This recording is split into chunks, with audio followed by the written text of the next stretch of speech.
So, welcome everyone to All About the Joy. As always, having technical difficulties a year into this process. Well, 8 months. So, Rick, hi. Always nice to see you. I want to welcome my friend Kelly. Hello. Hi, Kelly. Woo. So nice to see you. I was going to ask you a long time ago to come on the show, and I never did because I was like, she's so busy and everything, and she's always out auditioning, and she got her kids and her husband and her job. And so I was so glad that we were able to connect and figure out a way for you to be on the show. So I'm really excited. I'm excited too. So I'm so happy you asked me. I figured I wasn't going to make the cut to be on the show. Oh my God, not in a million years. But I do know that Tommy is not feeling well. Hold on 1 second, please. Is that Tommy? Oh my God, this is my brother from another mother. So Billy, I love you with all my heart, but I'm actually live right now. You want to say hi to everyone in YouTube land? Yes, this is live. Tonight is your night. That is correct. And I believe it is 6 p.m. Yeah. Time, isn't it? Yeah, we just went live with Kelly and Rick, and we have people in the chat, and they're listening to you right now because I have you on speaker. That sounds great. I'll just let them know that I was giving you a friendly update. Let's chit chat and see how our lives are. I love you very much. I love Norman, you. And I hope your show is a great success. Thank you. I love you, Billy. I'll talk to you later. I'll call you tomorrow. Okay, Bye. Bye. Sorry. You know, you got to answer all your calls from family. I'm so sorry. You know what I mean? Sorry. Never know. Okay, so let's start with you, Kelly, if you don't mind talking. I know you mentioned something about our topic, but we'll talk about that later. I want to talk about you and acting, if that's okay first. Okay, yeah. So, Kelly, first I thought I would ask you to share with everybody how we met, because I always do that first, if that's okay, because Rick doesn't even know. Right. Yeah. Well, we met in an online acting class with Howard Fine Studio, and we were participants in, well, it was an acting technique, right? It was a long 6 I'm weeks turning off one, my I phone think. right now, everybody. I'm so Yeah. sorry. Go ahead. It was acting. It was Howard Fine Studios, who I always tell everyone he's one of the best acting coaches in the country. His book is amazing. And we met because it was during COVID, right? We both were taking online classes, COVID, and we met in his first, I thought it was scene study, but you're probably right. I think it was like acting technique, like whatever the first level was, but it lasted for a bit. I think we had like a good 6 weeks. Yeah. And I hated you. No, I'm just kidding. Let's just tell the truth. We bonded over.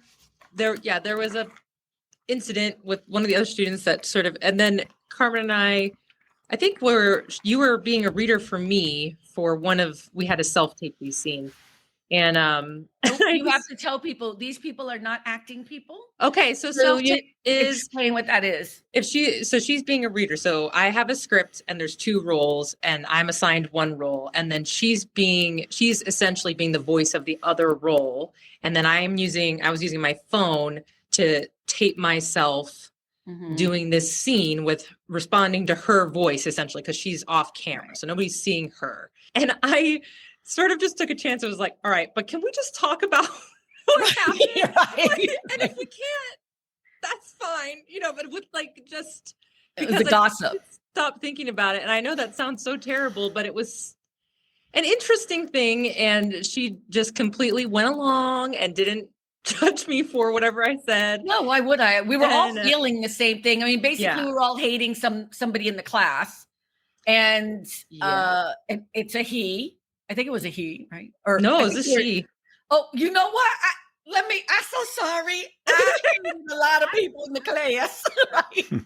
But can I just say something? What we were doing in the class, because I think this is the interesting, is what happens in actual film.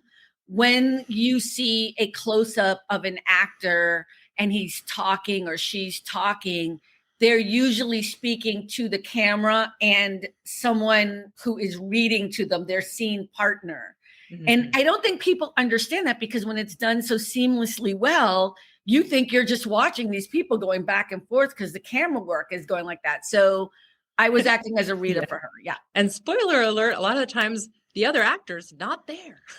It's not the right. It's you're not actually going back and forth with a real person. You're filming at different times, and that's difficult because and if you're nobody like me and you have a scene with like Tina Fey is not going to show up to read lines with me. You know what I mean? Like, I'm going to be reading with whoever happens to be there, and I've got to do all the emotion, all the whatever, as if it's Tina Fey. You can ask me why I said Tina Fey later, but anyways, go ahead, Kelly. I just wanted to teach the people. Go ahead. Yes, so that's how we met. And we just sort of bonded, I guess. And I asked her to be a reader a lot, even if I had auditions after that. And we just kept in touch and sort of formed this relationship. And it was all over Zoom and electronics because it was during COVID. And I mean, such a weird, time to kind of form a friendship without actually, I think it was almost a year, I want to say later before we actually saw each other. So let's back up because you actually lived in California and now you live in Chicago, right? So, but you lived here with your husband and your kids, and as soon as we could, you came up and stayed. Oh no, you had a big time audition. I had a job. Yeah, you had a job. So I said, come stay at my place because that's what you do as an actor. Yeah. You help each other out. So she came and stayed. She stayed in a little bunk bed thingamajig. Yeah, I didn't give you my bed. I didn't give you my bed, right? I wouldn't have expected that. I would have been like, no, you're sleeping in your bed in your house. I know. Well, because I mean, you have a house, I just have a 1 bedroom by the beach, but we went to dinner and stuff, and it was just kind of cool because Rick, it's kind of like what you talk about when I always ask you, when you meet people in person, does it change things? And you say no. This is different because we're not talking about romantic stuff, right? Of course not. But I actually think it just made it better. I did. Yeah. I mean, we became better friends, I think, because of it. Yeah. And now we have to be far apart again. But we stay in touch, and you've helped me with quite a few things, and I keep forgetting how much younger you are than me and Rick, I guess, at this point, but because you started off in the green room and I was like, don't talk, don't say a word, don't say anything. And she's like, people gonna hate me, but I don't really know all the shows from Norman Lear. Because when you connect with somebody, age kind of loses its meaning, But Rick, do you have any questions for Kelly? She's an actual, different from me acting wise. She is actually going out and auditioning all the time and getting jobs and work. I have kind of stopped doing that because I'm doing other things. But let me also just say this, and I'm gonna give you some props. Kelly, don't get mad at me. I don't care. Don't get mad at me. So I meet a lot of people in this town. I do. And I meet a lot of people who know the people I work for, or people that know that I have some connections or whatever. And I also meet a lot of people in acting class because I'm always trying to build my tool as well and stay on point with performance and stuff. The thing about Kelly that's really cool, it's not even that she's a great actress. I know. Just don't react. Good. I love that. You're acting right now. Good. What I love about it is she changed her entire career, and I'll leave it up to her whether or not she wants to talk about that, from what she used to do to take this shot recently. And she's really good naturally, but she's also obsessed with working on it. And she's got that it factor thingamajiggy, and she's so down to earth and cool and shit. And so I love connecting with people that I think have integrity and talent and are going to persevere no matter what. And I'm going to make sure I get my 10% when the bitch makes it large. I ain't stupid. No, I'm just kidding. But I had to throw that out there because that's the other part too. It was easy to gravitate towards you, Thank you. I don't deserve it. I love you. I love you too. I mean, give me a break. This is Carmen. Like, I know, but can you tell me about do you mind sharing how you made this choice to become an actor? No. And so I actually started when I was very little. My parents got me an agent and I was doing the, kid modeling thing, and I would go to auditions, and we lived in San Diego at the time. So the commute is something. Yeah. And I actually got some very good callbacks for films, and they didn't want to make the drive. Your parents didn't want to make the drive. Yeah, it was frustrating. And to give them credit too, one of them would have had to quit work And we just didn't, Yeah. we financially could not do that as a family. So it's not like they were just like, I mean, there was a reason. But I still remember memorizing like little paragraphs from books or whatever, and then going and having to, do that. And I enjoyed it. And I sort of always kept the foot in. I got very involved with sports. I played basketball into college. And so I couldn't ever be like, I never went out for main roles, but I would take an acting class. Because I would gravitated towards it. And then after school, I ended up in law enforcement. I'm sorry, say that again. I ended up in law enforcement. I was just a regular patrol officer, but doing all the regular, beat cop stuff. And I looked very young. Shocking. I did a lot of undercover work. So I just argue I kept trying to act, but just in a different I was like, well, I'm gonna make it happen this way. But this is why I love your story so much, because I motherfucking hate cops. You and I have had this conversation. And one of my dearest friends was a motherfucking cop. I love this shit. And sometimes I'm hesitant because I really understand why that's very triggering for many people. And but I know how I acted and behaved and what I tried to do. But unfortunately, there's a lot of other people that don't, that are it's not a great experience. But so I was in law enforcement. I ended up going federal, and I did that for total, between being a cop and fed, 11 years. How long were you a cop for? I mean, all of it. Like, so we could just skip to the good part when you decided to quit. I was a cop for 5 years, and then with the feds for 6. For 6 years. So 11 years. Yeah. So you were a cop for 11 years. And what made you, I mean, I remember kind of this whole thing, but what made you be like, yeah, I'm done. I was, well, first of all, I was just very unhappy with a lot of what was going on. And my husband, who's awesome, was like, well, what have you always wanted to do? Yeah. And that's a good husband, though. Yeah. And I was like, well, what do you mean? He's like, well, just like a hobby, or just what's something you want to do? I was like, well, I've always wanted to actually take real, acting classes and actually be able to progress. I've only taken just here or there. And so my husband is like the total optimist and idealist, and I'm very much the pessimist and realist. And he's like, so why? Husband. He's like, so why don't you? And I'm like, oh, okay. It's so easy. And he's like, I mean, as long as you don't go to the most expensive class. Which you did, but okay, good. Yeah. Well, it wasn't too bad. Not my first classes. My first classes were out of somebody's house. I thought you were talking about Howard. Howard Fine. Because his are expensive. I mean, but he's the best. I think he's the one best. Of the best. Yeah. So it doesn't matter. So then Howard was not until I got. That was later. That was later. Yeah. So I started doing those classes and got some headshots. And then just like it happens in California, literally, again, my husband on a run, being the most extroverted person on the planet, sees this couple walking, and they had college shirts from Trinity University. And he's like, oh, is that from, like, total stranger? This is him. Oh, is that from, San Antonio? They're like, yeah. And so he just starts talking. He's like, oh, and then they finds out she's an actor, director, writer, and her husband's a producer. And they're actually writing a film about sex trafficking, which I did a lot of my undercover work as a cop. A lot of it was about underage sex trafficking. And he goes, my wife is an actress. Like, she did this, and I was like, you did not say that. No, everybody says that when they meet this couple. Please, I'm not a real actress. Like, I was doing that because I just started classes. And he was like, one thing I hate that you say. Yeah, I know. And he's like, they want your number, whatever. So anyway, that led to sort of my first, I'm like a glorified background person in that film. It's called Wake Up. And, but I was also a consultant for the law enforcement side of it.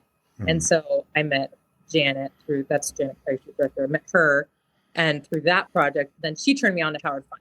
And so then she's the one who turned you on. Oh, okay. Yes. All right. She was like, you have to take his classes. And then I signed up. Okay, then you were there. Awesome. Yeah. That is so cool. I think there's also the line of humility versus factual things, like, I'm not a real actor. Yes, you are. Like Well, we go back at and that- forth with it. Yeah, at that time too, that's how I felt. You know, now I wouldn't say that, but Yeah. at that time I thought. Now oh she's my like, God. I'm an actress. I'm an actress. No, I can just get out. I'm an actor. Yeah. Yeah. And that's So about Rick, it. do you have any questions? Because I feel Rick don't even need to be here. He's like, I'm gonna just jump the fuck off. 'Cause No, like literally everything I'm thinking to ask has already been answered. oh, I'm sorry. I'm just trying. You know what? I'm never gonna know. I don't think Tommy's coming on. Tommy, we hope you're feeling better, love. Yes. He wasn't feeling that great, so he said he might not make it. But do you have any, Rick? You know, you could interrupt at any time, but I know it's hard because we could go back and forth. Well, we'll talk more when we get to Norman Lear.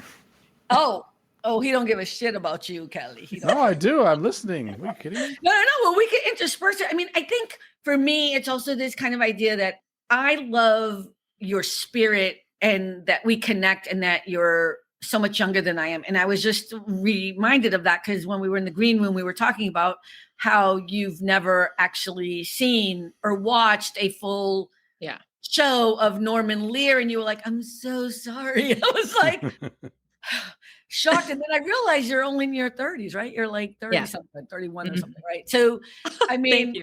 That's nice. I'm working with you. I'm working with you. But you're young. I mean, you're in your 30s. So it doesn't matter. But it's just, I mean, a lot of the shows of Norman Lear were also before our time. We were watching reruns when we were growing up as well. So, Rick, take it away with Norman Lear, since we'll need you to speak at some point in the podcast. But I did see The Princess Bride, and he was a part of getting that. Yeah, he was a big part of that. Yeah. Okay. That's a great movie, Princess Bride. So yeah, all these shows for us older 50 plus people that we remember. 50? No, I'm just kidding. Some of us. If it wasn't for him, they wouldn't exist. The Jeffersons wouldn't exist. Archie Bunker wouldn't exist. All in the Family. Which one was your favorite? You know what? Where's that list? I had a list. I sent y'all a list. Oh yeah. Actually, the one that currently even now still makes me laugh, and it was my father's favorite too, was actually Sanford and Son. Oh, see, and I never could watch that. It just wasn't my thing. I never could watch that. Well, I mean, I think I really liked him a lot, but I liked him more because he was also so politically astute, right? So, Kelly, I know that you didn't watch any of his shows, but I didn't watch Maude either. But I didn't watch a lot of these shows because they were also before our time. And as I mentioned when we talked about I Love Lucy, which he didn't have anything to do, I was also at rehearsal most of the time where I was doing other things. I wasn't home watching TV all the time. But one of the things that he is known for is, I guess nowadays it would be considered, I mean, really taboo subjects. Back then it was too, like All in the Family, the big thing there wasn't just the race issues that he would play with and make us all think about. Because Archie Bunker was a racist,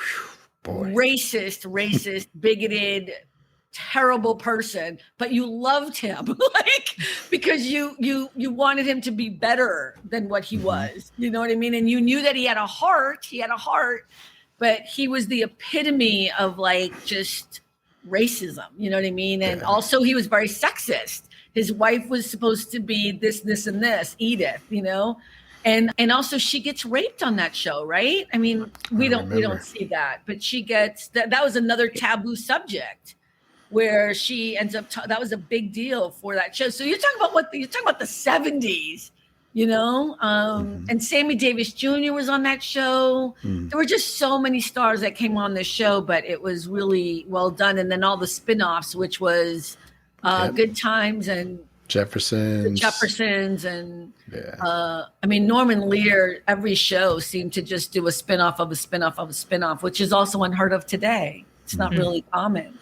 Well, and then one of his more recent things, and that was just looking at the list, but it said it was like documentary, America Divided. And it was about these different issues, but with some big name actors portraying the different.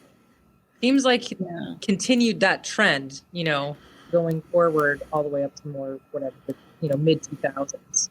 Right. It seems sad to me, though, that nothing's really changed for the better. I mean, things have changed for the better, but I don't know. Feel like it sort of went backwards a little. I don't know. Rick, how do you feel about it since you've seen the shows? Or Yeah, I mean, I was watching somebody the other day and they were like, you could never get away with this today. The stuff they Yeah. said, whoo, never, ever. And even Yeah. today, it's like, especially the Archie Bunker, he's like the absolute unbelievablest of all. And that's not a word, unbelievablest, but it is now. Okay. It's a lot.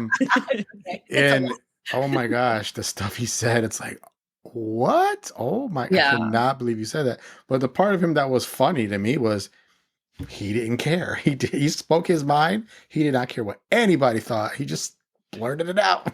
Well, I'll tell you guys all a little secret. I never talk about people I know or name drop or whatever. And I didn't really know Carol O'Connor, but Archie Bunker is actually Carol O'Connor. That's his name. And one of my clients had lost her son to drug addiction, and so didn't he. And they knew each other very well. So I had the blessing in a weird way to meet him a few times when I first came out to Los Angeles. And I was like, like, what do you do with that? Because I'm not actually meeting him as me. I was basically somebody's assistant and in the room, you know what I mean? But it was always interesting to me that he is an actor. He was not Archie Bunker. Yeah. And I think we forget that. And I'm going to bring it to a movie I just recently saw, which you all know that I wrote a blog post about it, Maestro, and Bradley Cooper. It's like any other movie. A great actor will portray someone, but it's not indicative of who they are. They can bring a piece of them, like the great actors bring a piece of them to it, or they find the character within them, or whatever it is. But you have to be able to separate who the actor is from the character. And I think that was what was interesting about Carol O'Connor was I didn't even see an ounce of Archie Bunker, except that he looked like him, Mm-hmm. Yeah. So, and I wonder if it was hard for him. I wonder if it was hard for him to be a racist as a character, and then, Yeah, I could see that. Some people being mad at him. And it's like, it's just a character. That's not who I am. Yeah. Well, I think, as an actor, if you do, especially when you are talking about people who are playing villains, for lack of a better, if we're just going to overjudge. Right. If they do their job well, people do. They get like, right. Death threats. Right. And it's like, whoa, how can we talk about race unless we have the racist?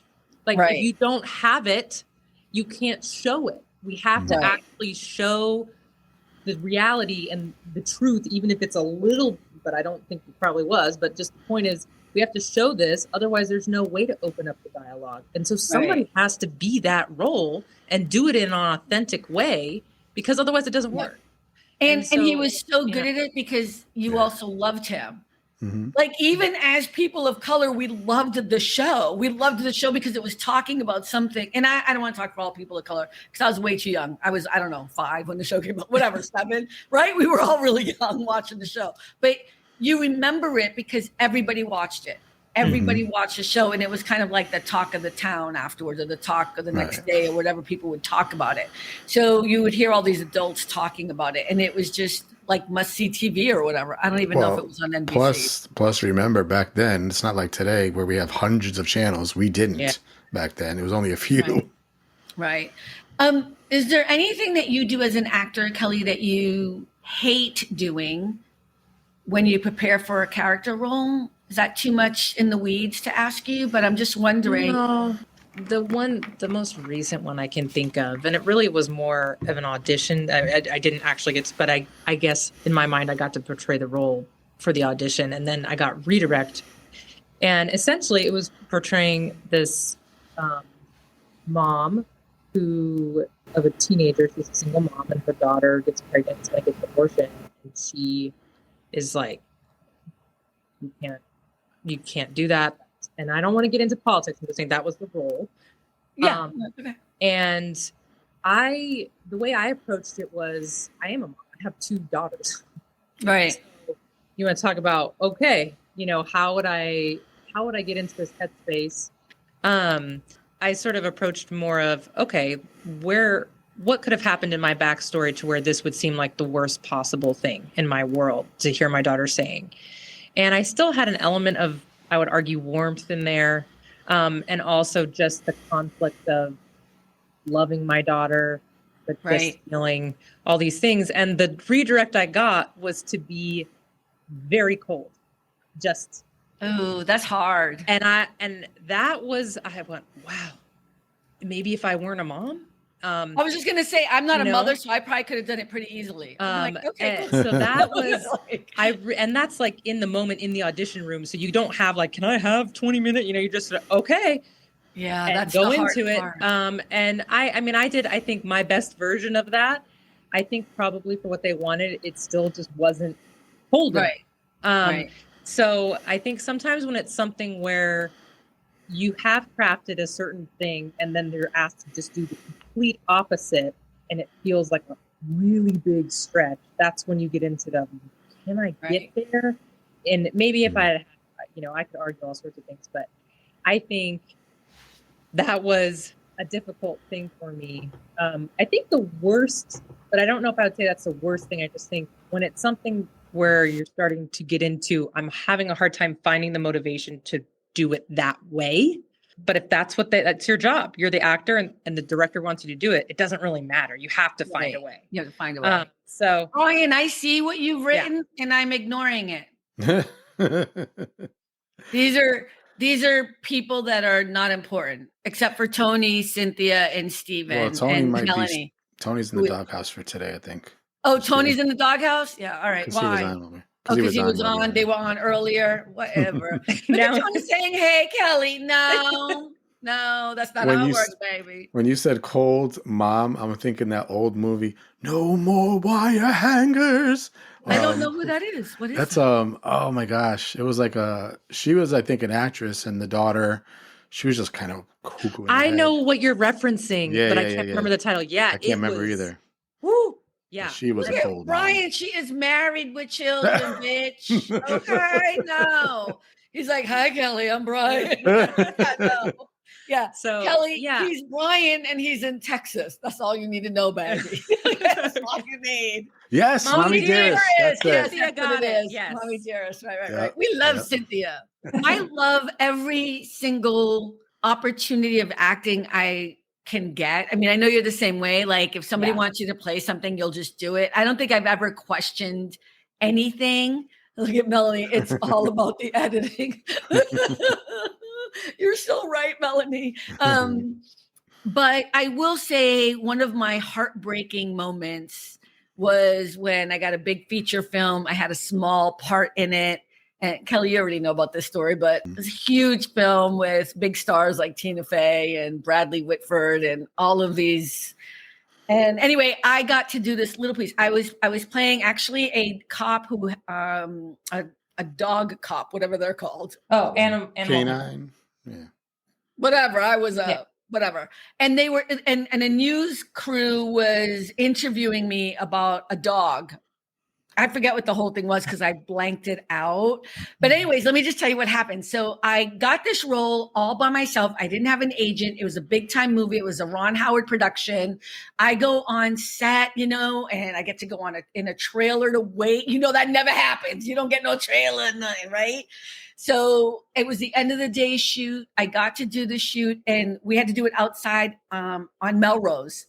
And there was all this traffic that was stopped, and there were actually cops there that were hired to move the traffic along. And then there was all these crowds of people, like actually people walking by who stopped to watch this filming, which freaked me out. Can you imagine? Like you're so excited anyways, but you're on this big production, whatever. So I do my scene and I have to cry. Like I'm a cop, but then I start crying because whatever, the dog, I don't know, whatever. I'm so angry because I'm going to tell you what happened afterwards. I do the scene and the director was like, excellent, cut, great.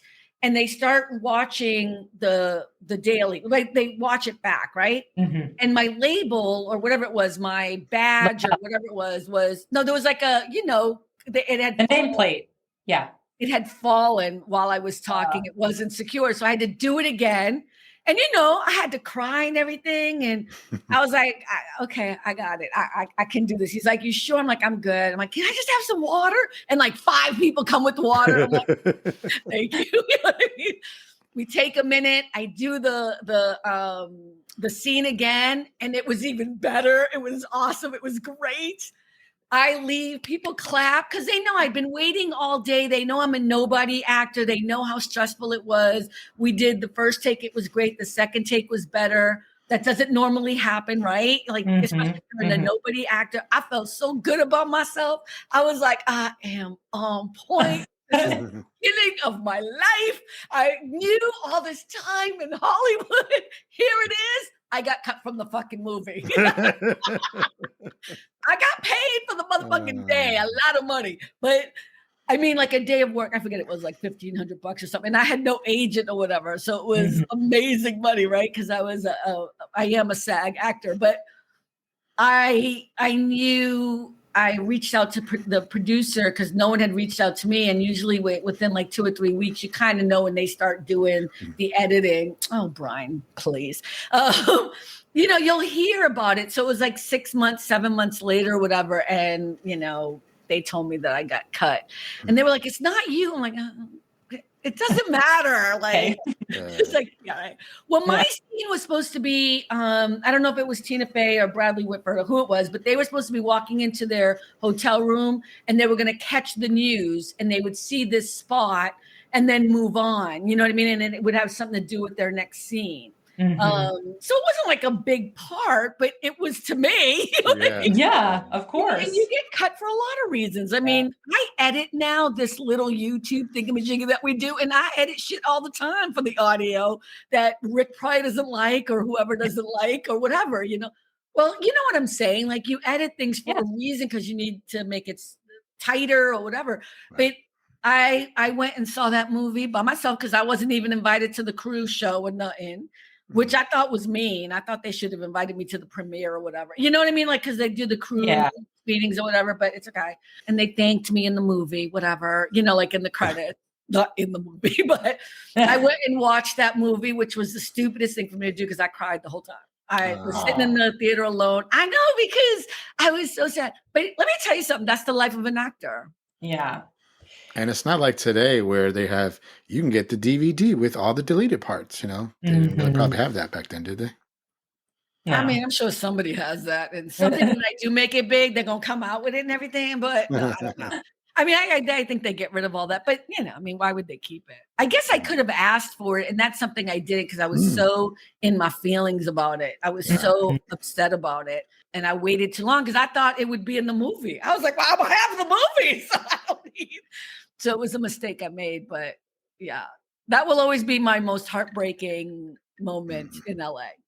Yeah, it's really hard. It is very strange going. Hard business. Just you have to actually enjoy acting, the craft of acting.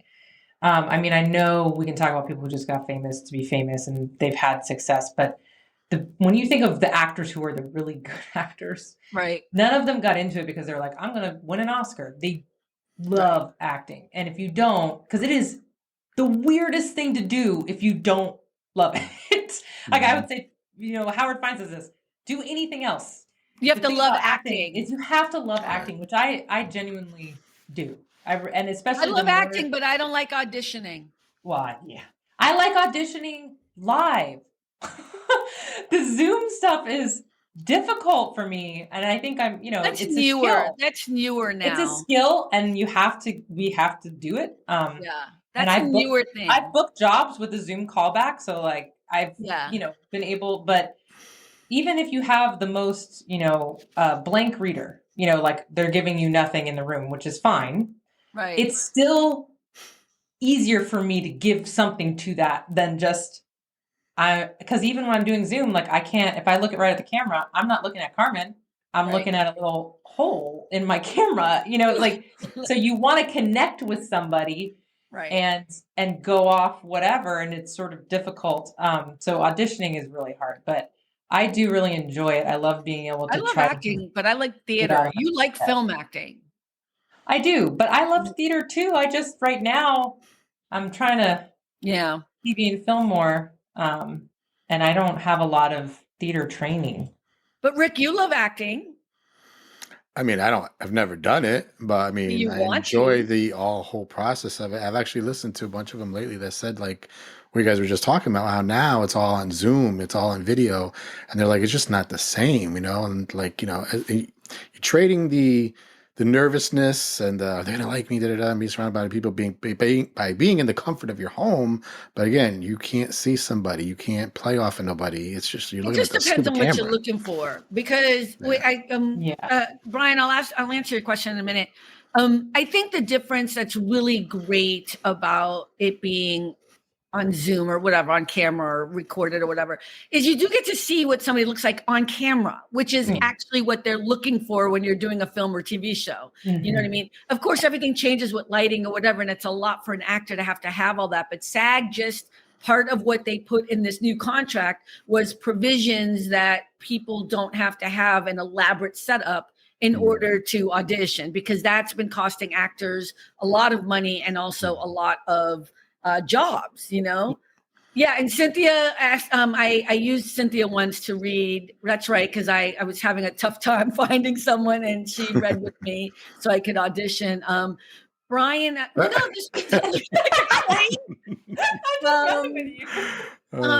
face said Brian, everything. I know, I'm like, oh, I'm so screwed. No, for some reason, it wasn't. I don't think it was about that. I don't think it was a. I would have called you, but it wasn't a you thing. It wasn't something I could have you do. I forget what it was. It's totally fine. I don't know, but I would have called you, but it wasn't that. Brian asked, being on location is better than the stage. And that, I think what he means is filming in a television studio or on set versus being on stage. Let me tell you I love being on stage. I've done both film, television, and I've also done stage work, theater, live theater. Here's why I love theater more. It's not because I think acting is better. There's this snooty thing about if you're a theater actor, you're better. That's not true, because I would give anyone quorums to go up against Viola Davis or Meryl Streep, or, you know what I mean? Like that's not how it is. For me, what I believe is I'm really good when I get on stage and I have no choice but to perform, right? You do not get to do a do-over, whether a phone rings or whether somebody trips accidentally or you mess up a line or your scene. You just have to go with it. And I'm really good. And I love that. I love the butterflies and the nervousness. For me, and Kelly will have a different experience and we'll share it. When I'm doing film, I haven't done a lot of television, but I've done quite a few films. I don't like the repetitiveness of film acting. So you go back and forth. We'll do a scene, like me and Kelly will do a scene here, and then we'll have to then do the same scene again because Rick has to come in and walk by. So we'll have to do the scene again with the camera here. Then we'll have to do Kelly speaking, doing the scene again without me being in the shot so the camera can do her. And then we'll have to do the scene again with the camera pointing at me. And so I have a really hard time being fresh every time and being alive in the moment. It takes such skill and such brilliance. And when you're working with so many people, by the way, that's just the problems with the camera. There's lighting issues, sound, actors fuck up their lines. I mean, you see scenes in a movie and they've probably been shot, at least 10 times? Yeah, I mean, at least. And then and then you have to reset. Like, depending on what happens, if it's bad enough, it's like, well, there goes 30 minutes, lots of money. And it's sort of and you could be in the middle of like your monologue, like you're crying and they're like, cut, and just, makeup comes over and she fixes you. And that's so multiple takes, right? Where in theater, there is no multiple takes. It's a big emotional, cathartic, and when you're like me and you're not a big name actor, it's take 6. I'm like, I don't know if I have tears left for you. To like, this is a lot of emoting over and over. And like you're saying, like because as the actor, of course, we have the whole script. We know what's going to happen. Right. But the whole point of that moment that you're filming or that scene is that your character doesn't. So you have to be just as heartbroken or whatever, and let it surprise you. And then you might not get exactly emotional. I mean, if you're doing it right, it's not quite in the same spot every time, because unless you're a robot, you could just make yourself go, which I know some people can. I can't. I have to be really connected with it for that to come out. That's why you take acting classes too, so that we can find that. But that doesn't work for me. Yeah. But let's also admit people don't know this. Films are not done in order. So that's the other reason why I love theater. Like theater, you have beginning, middle, and end, and you start the play and you go to the middle of the play and you go to the end of the play. Films are filmed in out of order. They're never in order. So Kelly might have this horrible scene at the end where her partner in business has died and she has to cry about that, and then she has to go and figure out how to tell the staff, and that's the first shot of the movie. The whole, it might be the end of the film or whatever. Yeah. You know what I mean? It's weird. And I'll just say this little tiny bit, because I've had a little tiny bit of experience with theater when I was in high school. And what I loved about it is you had rehearsals and you're with this group of people and you're going through it and you form this like bond and connection. And like you said, you're going through it in order, and then you're going through it in order, and it becomes like a living thing almost with the people that you're on, you're on the stage with, even if you're in the ensemble role and you're not one of the main roles. No. And then, there's this excitement, and then you get out on stage and it's so exciting to put it all together, and you've gone on this journey together. Now, that's not always how it is on TV and film acting, especially TV if you're like a day player under 5, which is kind of my deal right now. I'm not bonding with these people. I have to come in, I get 2 seconds. And a lot of times the rehearsal is literally while they're shooting. Like they do one take and they're like, all right, do this for this take. And it's like, okay. And that's literally the rehearsal. You don't get all this time. So you got to be ready to go. And you're taking that from the audition room. And now you have a set. So to answer Brian's question of is on location, I think it's better because, of course, when I'm in my little room here pretending that I'm looking at a waterfall, I really got to go into my head, obviously, because I'm not looking at a waterfall. I'm looking at my box light. When you're on the location, yes, it makes it a lot easier in some ways to really get the vibe of I'm here and I believe it in my bones. I might not have to do quite as much work before I turn that, the camera gets turned on because you're there. But that was my brief experience with theater, and partially why I loved it, because I loved feeling like I was with like this band of people. Michael Bubbles. Together. Yeah. Michael Bubbles. Hello. Hi, Michael Bubbles. Who's he calling Spider-Man? Oh, I do. Spider-Man back here. You have Spider-Man in the back. You know what's funny? I have a game at the end of my broadcast that I do every day, and today the question was, who's the person that whispers the lines on the side in the theater for people that forget their lines? And I was like, oh, I didn't even think about that. And it was Prompter. Prompter. I was like, where's Carmen? We needed her today. Okay, sometimes you forget your lines, but not when you're a professional. Right. Here's the thing I always tell actors who come to LA, because so many come and then they leave. Like, if your biggest problem is you can't memorize your lines, you cannot be an actor. Like, I don't even play the game like, oh, you know what? Here a different way. No, that is like thing it's number like one. It's like a surgeon who faints from seeing blood. That doesn't make sense. Yeah, you kind of have to know how to memorize your lines. You got to just figure that out. If you could pick a character in a movie that you wished you could play, Rick, who would it be? Is there a favorite character? I was going to be funny and say Jack O'Neill just because of you. Stargate SG-1. Oh my God. We're sci-fi buffs, Kelly, if you haven't figured it out with his whole thing in the background. But if we were to go with that show, I'd rather be Daniel Jackson, to be honest with you. Really? Okay. Yeah. I know it's not your favorite, but I like Michael Jackson, Dr. Daniel Jackson. I like the geekiness, but yet super smart, but yet kind of awkward.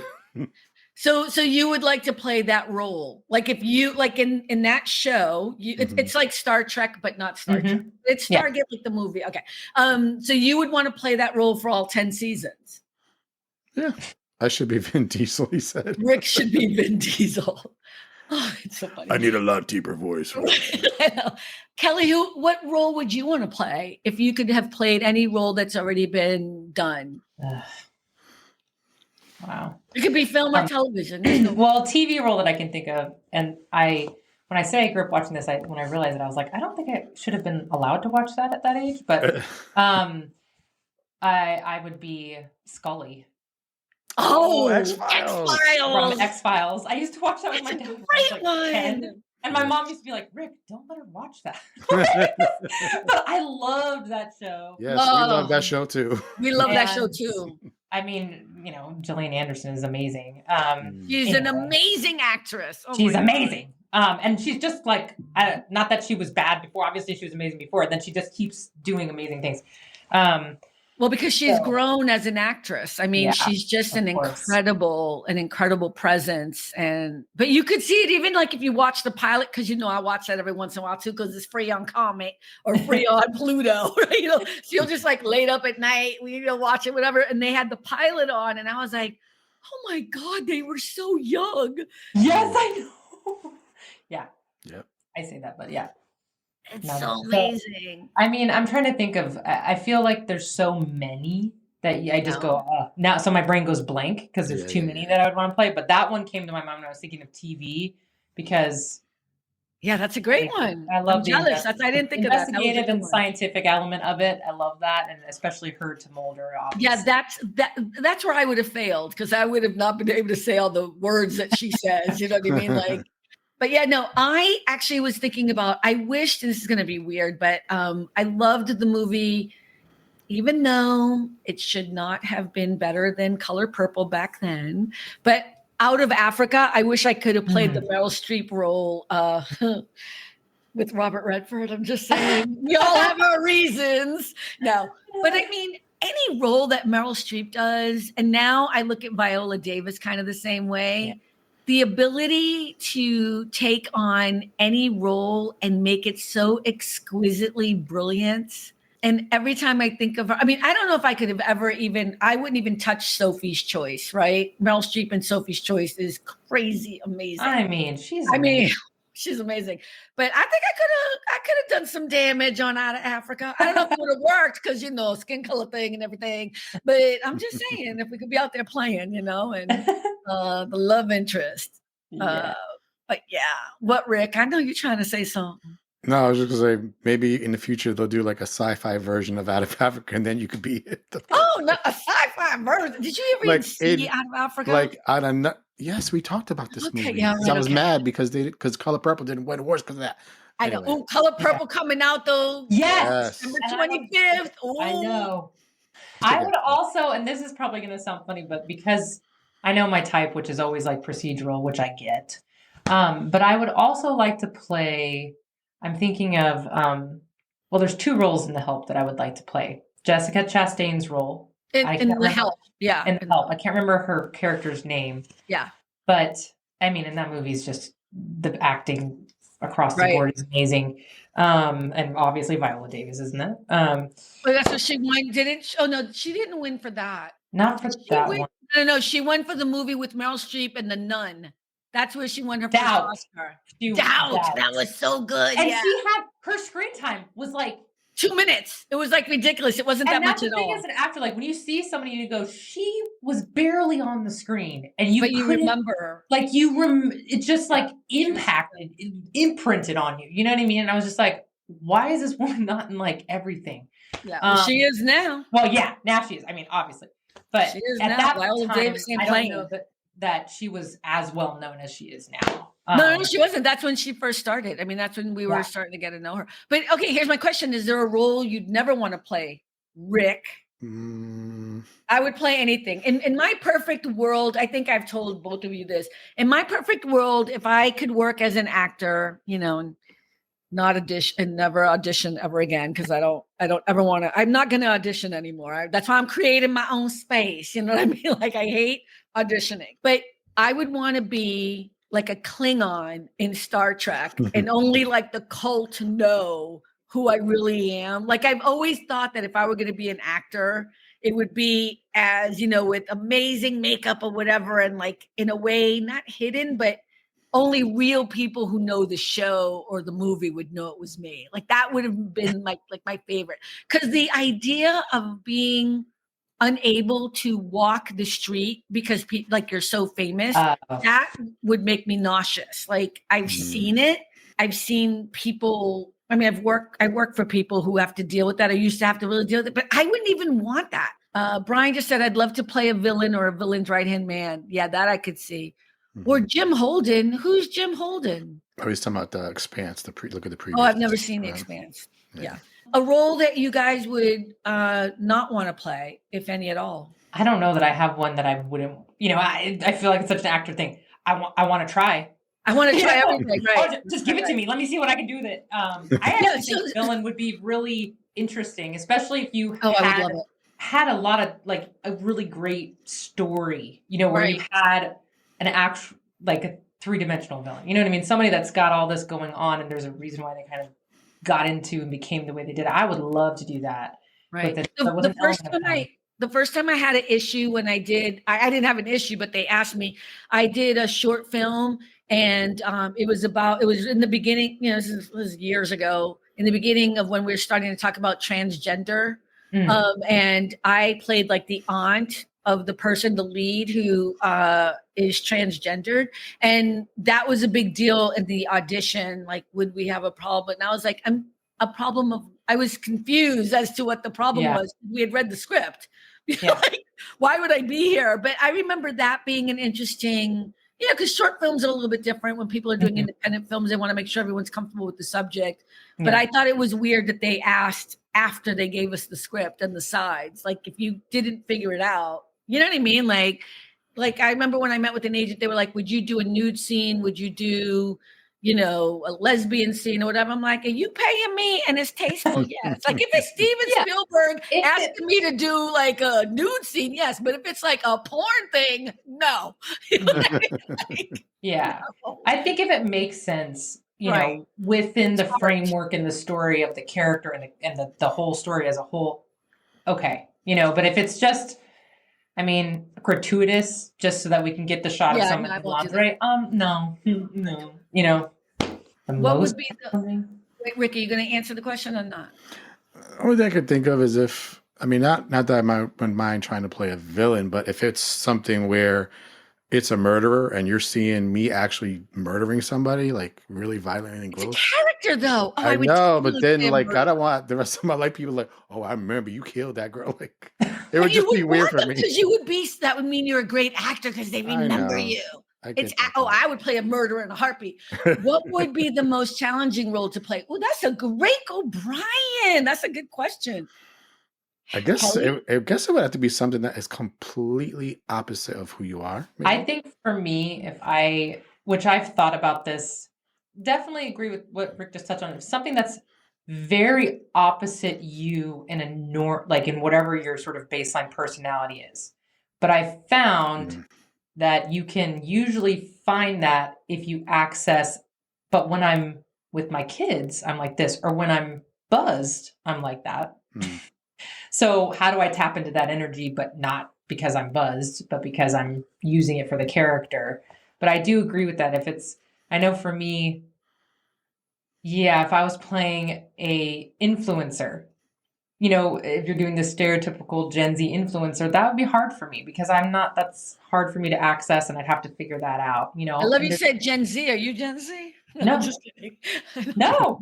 Like you said, no. I know, like she's lowering her age now. No, I don't think I could, but I'm saying I was messing with you, girl. That for me would be like, no, I couldn't reach that age at all. Cynthia said, I would love to play any character. Zoe Salanda, another great actress that's played because she is amazing. She is amazing. Man. And then Brian said, meeting Kane Hodder was awesome. Childhood dream come. I don't know who that is. Should I know who Kane Hodder is? I'm going to look it up on Google. Okay. So I remember another great acting coach I had who was not Howard Fine. I never promote this place because I think it was one of the most horrible places I took acting classes at. But this one instructor made this great point. He's like, we've all murdered before. And of course, the whole class was like, what the hell is he talking about? You know what I mean? Like I was like, whenever a mosquito bites you and you go like that, or you get rid of a roach or whatever it is, that is exactly the same type of, that's a morsel of what it is to play that character, right? That's where you would take some of that from. There's most murderers, when they do all the psychological background information, they don't think that they're murderers. They're justified in doing what they think they're doing, right? So, I mean, that's the thing about acting is anyone who plays a villain or plays a bad person or a killer or a serial killer, whatever, the reason why we end up sometimes cheering for them or the abuser or whatever it is because you put some humanity in them, because you realize they think from their point of view, they're doing the right thing or they're doing it for a reason. So you can't look at it as a murderer. You have to look at it as a person who thinks he has a reason or right to kill. And then it becomes a much more interesting character, right? That I would play a murderer in a heartbeat. In a heartbeat, I would do it. You kidding me? I would love okay, this is what I love about acting. I love the research, baby. Give me the role. I'm going to research that shit. I'm going to be on point. I had to do a play called, I forget the name of it, Clean House? I forget what it was. But I had to do a Portuguese accent. I told you this, Rick. I did the research. I was so good. I met with people who were Portuguese, got the accent down. I was thinking about, there was a show, Tom Holland did it, the one that did Spider-Man. And it was it on Netflix? I forget. But he played a character that was multiple personalities. Oh, yeah. And it was a really, really good show. I forgot what it's called. But that, I think, would be challenging, but I think that would be fun. Like, remember I told you, Carmen, when Daniel Jackson was inhabited by all those different people? Stargate SG-1. I know that would be fun. I think that would be a fun challenge. That takes such a skill of acting. This is what people don't understand.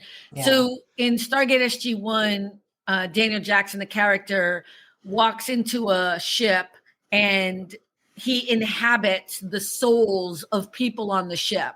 His body consumes the souls, and he starts, each soul comes forward in his body and starts speaking. So he's like an 8-year-old kid. He's a captain. He's a crew member. He's a woman, mother, whatever. And he goes in and out of it. It is a spectacular episode just to watch his ability. I don't know why people don't love sci-fi. I mean, his skill level is on point. Yeah. I would not want to do that because it would be too hard for me. I will be honest about that. I think that would be hard. I'm not that good. He did say challenging, so that's why. Challenging. Yeah. Chris Hemsworth actually is a much better actor than people give him credit for. He was amazing in Extraction and Extraction 2. And those are not usually my genre, but I'm gonna see that boy in anything. Okay. Anything. Okay. But he was really good. He's a great actor. I think he's a great actor. I think sometimes too, because he's been in these more action things, but people don't realize how good that person. And I think maybe like Bradley Cooper too, like he was kind of a pretty boy, right? If we're going to label somebody, but he's an amazing actor. Man. What's that word? Typecasting? Typecasting, And so sometimes it's like these people are incredible actors and you're sort of trying to get, like, I remember they did, I think it was on the Graham Norton show, and when he did Ghostbusters, Chris Hemsworth did the first Ghostbusters. Oh, that's right, with the women. Right, with women, yeah. Cast, and they were all talking about how they're like, we never rooted so hard for somebody to be a complete, like, a-hole, and he was not, and then they were like, and he was so funny. It's not fair. He's hilarious. He is very funny, yeah. And they were like, he was amazing, and it was just so funny to hear them all be like, we really wanted to not like him, and then he was, of course, incredible. He's a sweetheart. He's a sweetheart. He just seems like a sweetheart. I don't want to hear nothing bad about him either. Don't come to me with nothing. I don't want to hear him getting divorced. I don't want to hear nothing about Chris Hemsworth. He is like, we're going to package him and leave him alone. Who's James McAvoy? Should I know who that is? He did Remember Xavier in the younger X-Men? Oh, yeah. Oh, yeah. Yeah, that movie, Glass, that was, wow. Yeah, he was that. Yeah, Glass is what I was thinking, yeah. And he was in Atonement. He's been in a lot of stuff. Yeah. So I'm going to wrap this up. I just want to say a few things. Number one, I want to wish our friends all of our Jewish friends or anyone who celebrates. I want to say happy Hanukkah. I guess happy Hanukkah is probably not the best way to say it right now with everything that's going on, but I want to wish our Jewish friends and anyone who celebrates a wonderful and beautiful holiday season. Today is the first evening of Hanukkah. That's number one. I do want to give love and joy to Norman Lear. And, we talk a lot about allies.